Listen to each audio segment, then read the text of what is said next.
Awesome. So we'll make it into a bit of a podcast where I go, "Hey, I'm Matt, fitness content creator out of Montreal. Loves connecting up and coming fitness brands with individuals that might, do well with their products." So this is James Curley, and I think I pronounced that correctly. Correct? Yes, you did. Awesome. He's the founder of the Tyger mat, which I have in the background here, and I wish I can show you more appropriately, but I'll hold it up very briefly. There we Yep, there go. it is. I will tell the story about how I got that or how it took some time to get that. It's a pretty funny story. And then I want James to tell us a bit about his background and then also how he came to build the mat and where he plans to be going with the mat. So before I intro James properly or even double down the intro and he starts telling you about himself, um, I met James through a Discord thread that Hmm. was led by the founder of Netflix, Mark Randolph. And we hopped on a call one Friday afternoon. I mentioned to him I was doing a bit more fitness content creation, trying to get the right products into the right people's hands, essentially. And he was kind enough to ship me off a mat to make some content from and learn from.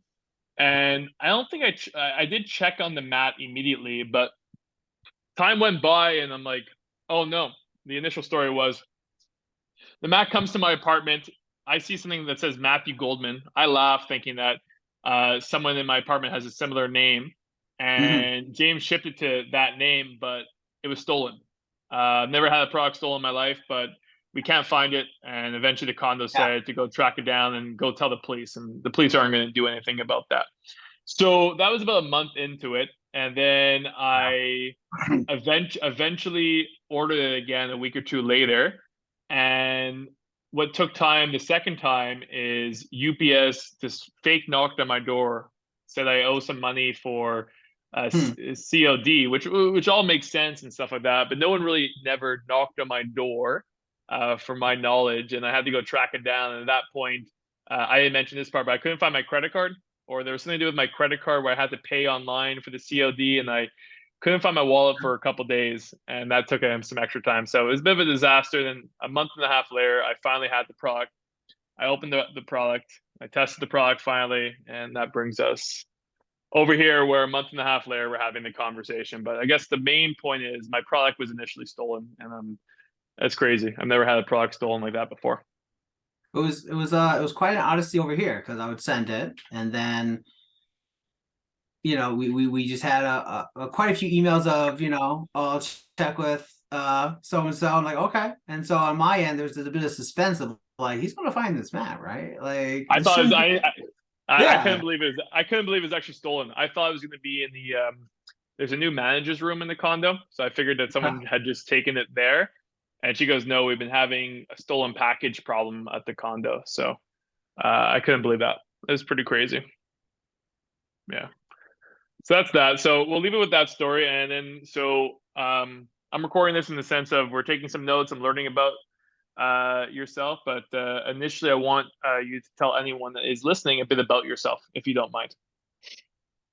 Well, like Matt said, sure.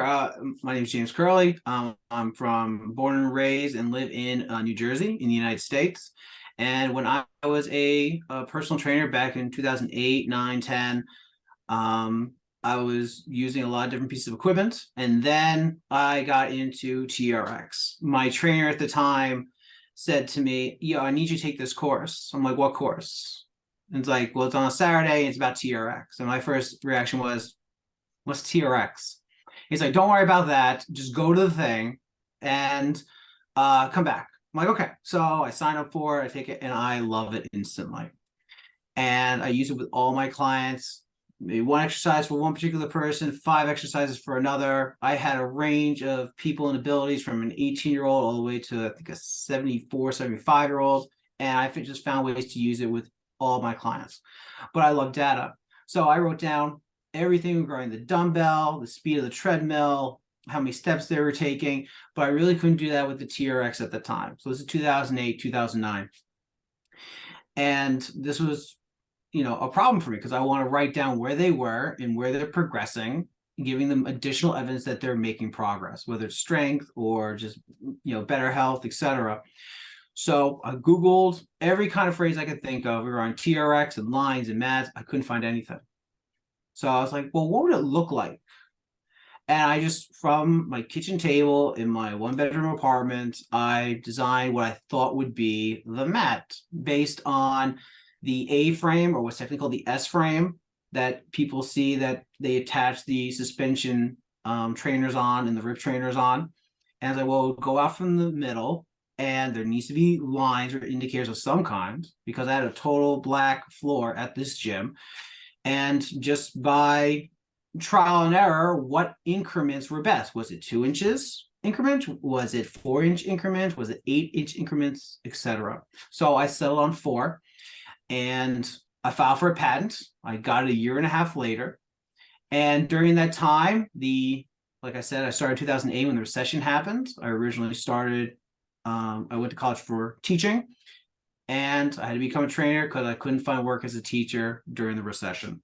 And then once the economy got better, I went back to my first love of teaching, and I had to focus on that and other family stuff at the time. So I really couldn't push the mat any further at that time. And then in 2008, I started to realize that I had time on a Saturday or on a Wednesday or a Monday. And I was like, well, I still have that patent. What can I In do with it? 2000, that was in 2008, you said? 2018 is when I So started realizing, that's what I thought. I yes, had thought I heard 2008 again, but I knew it was a bit more into the future. yeah. So, life happens. You got to make adjustments. You got to focus on what's important. I was having a kid, I was married. So you had to focus on certain other things.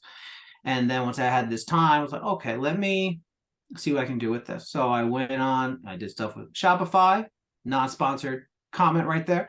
And went from there to just build a It's website. Canadian, by the way. It is Canadian, yeah. And I just started making the website, and I started making contacts. And then I was looking for a way to make the mat and bring it to me. So I was looking at like yoga companies and other places that made a version of the mat at one point, and then they weren't able to produce it anymore. So I had this weird supply chain of getting a mat, getting the line screen printed and sent to me. And then I meet this guy who's an importer, and we're start talking just in general. And he says, oh yeah, I was just doing some stuff with one of my associates. He's looking up like Google SEOs. And I'm like, oh yeah, so am I, funny. And he's like, well, you're a teacher. What are you doing looking up Google SEOs? Like, is this for like looking for worksheets or something like that? I said, no, I have a mat that's a fitness mat, and I go through what it was about. It's about, suspension training and stuff like that. And he's like, do you have a picture of it? And I show him the website that I just made over the course of 6 months. I give him my phone, and he's like scrolling. So it's a mat, right? Yeah, it's a mat. Okay. Is there any technology in this thing? No, it's just lines and XYZ. I can help you with this. Yeah, just let me call my guy overseas, and maybe he can find you a company that makes the lines with a nice mat, and I'll send you a sample. How's that sound?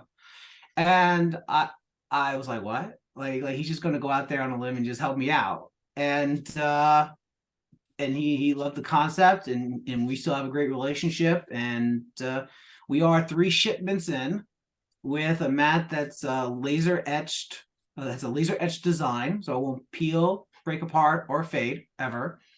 And it's on the best non-slip mat or slip resistant mat that I've ever had, that I've ever tested. And I got the first shipment. I was selling them and doing samples on the website. Then got a second shipment, got a third shipment, and during that time, sponsorships with the ACSM, the American Colleges for Sports Medicine, and reached out to a number of people who have been influencers and a few who have been really good affiliates. So I have a small little company that's running high, and just keep pushing and trying to make it work and hopefully become a full-time thing, as I'm still teaching at this time. Very cool. I wanted to add, when I opened up the package and I got the mat, I couldn't believe how beautiful the material was. I'm not saying whether exactly I expected or not. You know, I've had a relationship in the past with Lululemon, so I've felt their mats before, and it's like hard to go back to anything else. But when I touched and felt your mat, I'm like, I think I had a friend over at the time. I'm like, this is insane quality, and I say that like completely generally. And I think I texted you right Thank you. away afterwards. Also, Yeah, you did. Yeah, it, thank was- you. it was it was really really cool. So the next step I wanted to ask then is what makes the mat so like the backstory is fantastic. It's cool. I like it how in '08, you know, the word is not pressured, but you had to make a decision to get into training. But your part of your love was teaching.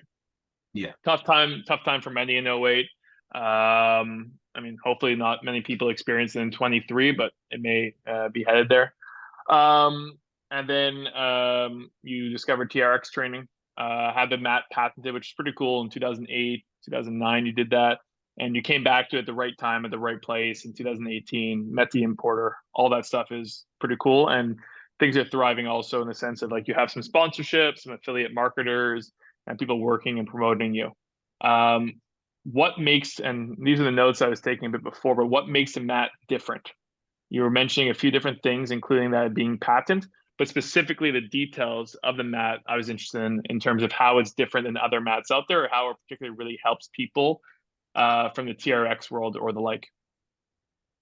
Well, yeah, like you said, patented. That's one of the advantages that this mat has. I don't believe any other mat or just design in general is patented towards um, regulating the intensity of suspension exercises or elastic bands, especially measuring for distance to equate that. Um, so the major thing that I think that distinguishes mine from others is that it's the only suspension exercise mat that measures the width of your base of support, the distance between your hands and feet while you're doing the exercise. So whenever you are doing exercise, whether it's standing or when you're in a push-up position, you determine how much instability your body is willing to take on while doing also the exercise. So if your feet are really wide doing a TRX press, for example, you're leaning away from the anchor point. The wider your feet are, the more stable you are, and you can focus more just on the muscles that are involved in that press, the pecs, the triceps, the core, and everything else that where you have to keep a straight line from your shoulder all the way to your heels. And as you narrow that base of support, more instability needs to be accounted for because you have a smaller base. To the point where if you are on one foot with your leg either tucked in under your chest or your foot is back out behind you, you're on one foot of a space of 6 or 7 inches. There's a lot of balance that you need to perform while doing that exercise. And my mat is the only one that measures that width from all the way out to 2 feet from one number to the next on each line, to the outer dots, which are a foot apart, to the center dot, which is should be directly in line with the anchor that the suspension trainer is on or the elastic band is attached to. So that's the first thing. Second thing is the increments for the Tyger mat are 4 inches from one line to the next, or also 10 centimeters. So there are 5 scientific studies that address the progression of the intensity of suspension exercises and elastic bands. And you have those studies, you have my mat, they link up. So they follow the same line of thinking when monitoring that type of intensity. Also, each increment can be equated to 8 to 10 pounds of resistance. Based on one particular study, even though the intensity is obviously on a curve, as the intensity increases dramatically from a standing position to narrowly going towards the anchor points. But on average, it's about 8 to 10 pounds from one line to the next. If you're a lighter person, it's going to be around 8. If you're a heavier person, like 200 pounds, etc., it's going to be about 10 pounds. Where other suspension mats have much smaller increments or much larger increments. So it may not be an appropriate adjustment that you're making from line to line on those particular mats, where 8 to 10 pounds is a pretty good adjustment for almost any exercise. And it's also really translatable through 190 countries who use the metric system, because it's 4 inches Sure. or 10 centimeters. So I have people who have bought it in Europe, Australia, Hong Kong, and there's very little that they need to adjust to mentally or writing it down of, okay, going from line 4 to line 5, that's 10 centimeters. I don't have to make some weird equation like when we do miles per hour versus kilometers per hour. We don't have I that was that I was just in the States trying to figure that out. Obviously, I'm from Canada. I was in yeah. Denver this weekend. I was trying to figure out the conversion because everyone was talking in miles, and we were like going on the hike, and they're like, "Yeah, it's only 3 miles up." I'm like, "All right, sweet," but it's a bit further than I thought. Another advantage is that each line is also numbered, and you can easily find an intensity that you were on previously, but also record that intensity. So if you're on line 8 for a set of 10 on a TRX row, for example, a suspended row, and you get to 9 reps and you're just done, right?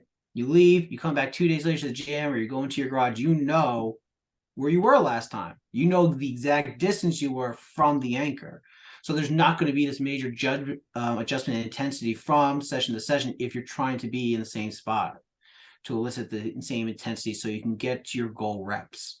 So there's less guesswork. You're just in, step on line 8, you're good to go. Just like you pick up a set of 25 dumbbell, you know it's 25. You don't have to feel like, is that really 25? So you just go right in and work. And lastly, the entire design is laser etched into the mat. So it'll Yeah, never fade, break, or peel apart ever. So it's long lasting. It's also a great slip resistant mat. I've seen videos of people use on smooth concrete.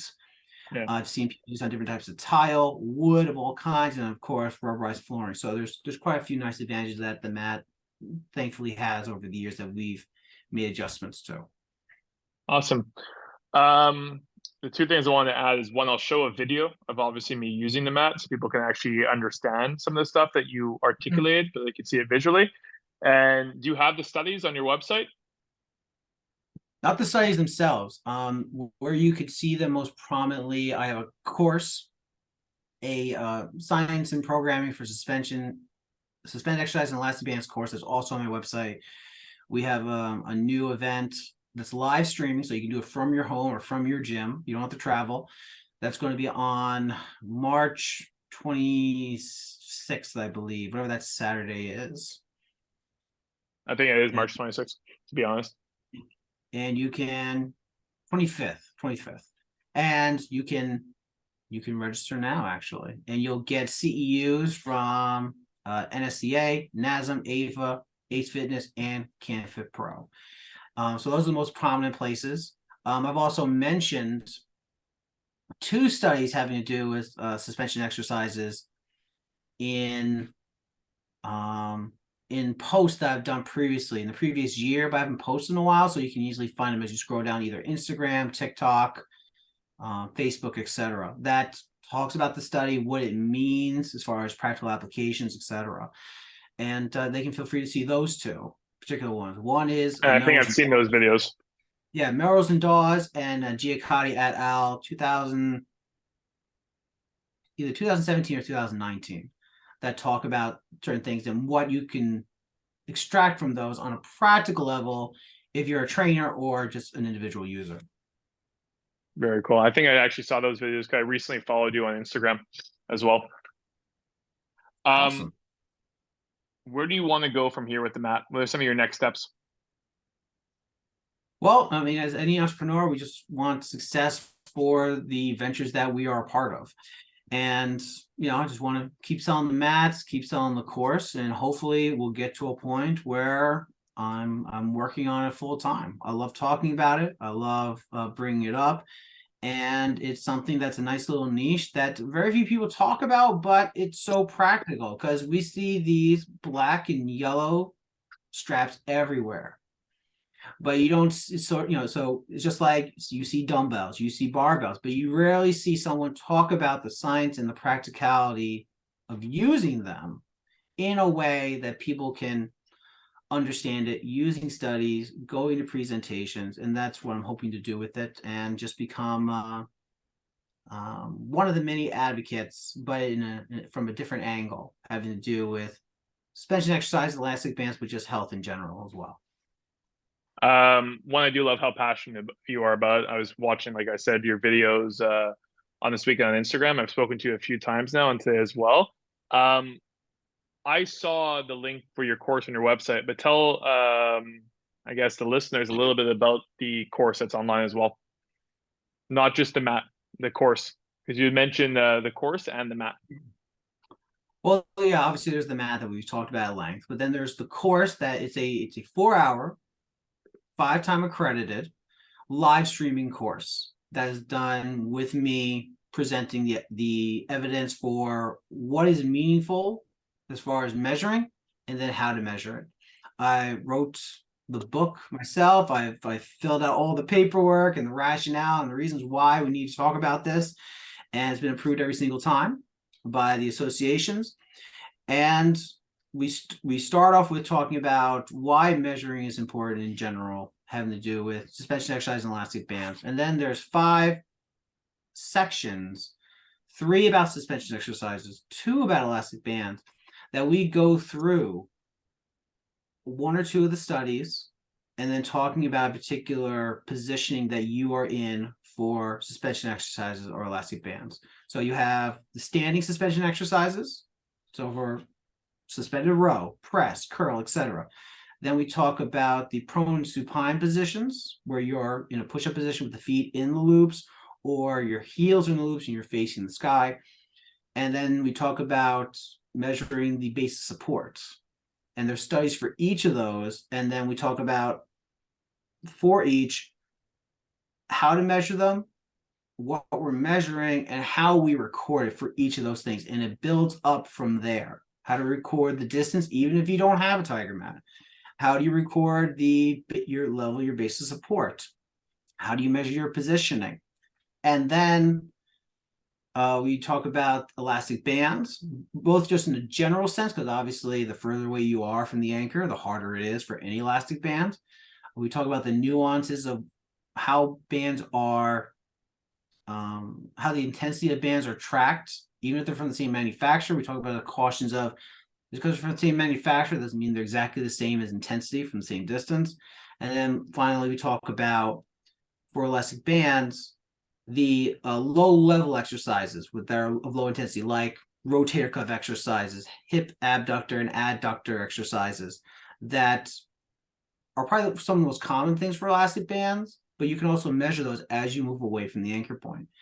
And for each of those sections, in addition, we talk about, okay, now we're going to do these exercises. So for standing suspension exercises, we have, I believe, the press, the curl, and the leaning ab extender when you're looking away from the anchor point. And so, okay, we talked about them. Now at home, you're going to do these exercises with your suspension trainer and whatever measuring tool you may have. You're going to do them for about 5-10 minutes, and then we're going to come back. And so theoretically, Matt, if you were in the course and you had your feet at line 8 for the press for the first set, and then you went back to it for a second set, and you're like, well, line 7 was kind of easy. I'm going to go to line 6. You do a set of 10. And then after you come back the third time, you're like, you know what? Last set was pretty hard. I'm going to stay at line 6. And for each of those sets, you got a set of 10, right? So then we all come back together at the end of this mini workout session. And then I may come to you and say, okay, Matt, what did you do for the press? Well, I did line 7 for 10, 6 for 10, and then 6 for 10.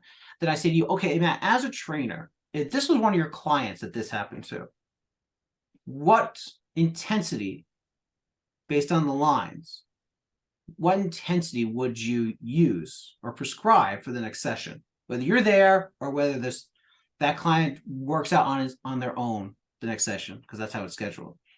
And then you can reason, well, I think we should stay at 6 for all 3 sets, or maybe I should go to 6.5 just to take off a little bit, because the first set was sort of easy, was 7, line 7.